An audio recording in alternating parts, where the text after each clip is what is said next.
ક્યારે શાંતિથી વિચાર્યું છે? જેની પાસે આખી સોનાની દ્વારકા છે, જે ત્રિલોકનો નાથ છે, જો ચાહે તો કરોડોના હીરા માણેકનો મુકુટ પહેરી શકે એમ છે, એ રાજાધિરાજે પોતાના મસ્તક પર એક સામાન્ય મોરપીંછ કેમ ધારણ કર્યું? આ મોરપીંછ આપણને એક પાઠ શીખવે છે. સોનાનો મુકુટ વજન આપે છે, જ્યારે મોરપીંછ સાવ હળવું હોય છે. મારો ઠાકર એ જ કહેવા માંગે છે કે હે માનવ, જો તું અહંકાર, ચિંતા અને અભિમાનના ભાર નીચે દબાયેલો રહીશ તો તું ક્યારેય ઉપર નહીં ઉઠી શકે. બીજું કારણ એ કે મોરપીંછ એ મોરના શરીરથી ખરી પડેલો હિસ્સો છે. દુનિયાનો નિયમ છે કે જે વસ્તુ ખરી પડે, જે તૂટી જાય, જે નકામી થઈ જાય, એને લોકો પગ નીચે કચડી નાખે છે. પણ મારો વાલો અલગ છે.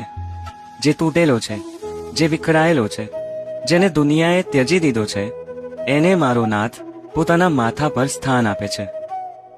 જો તમને ક્યારેય એમ થાય કે હું તૂટી ગયો છું, હું એકલો પડી ગયો છું, તો યાદ રાખજો, તમે હવે મોરપીંછ બની ગયા છો.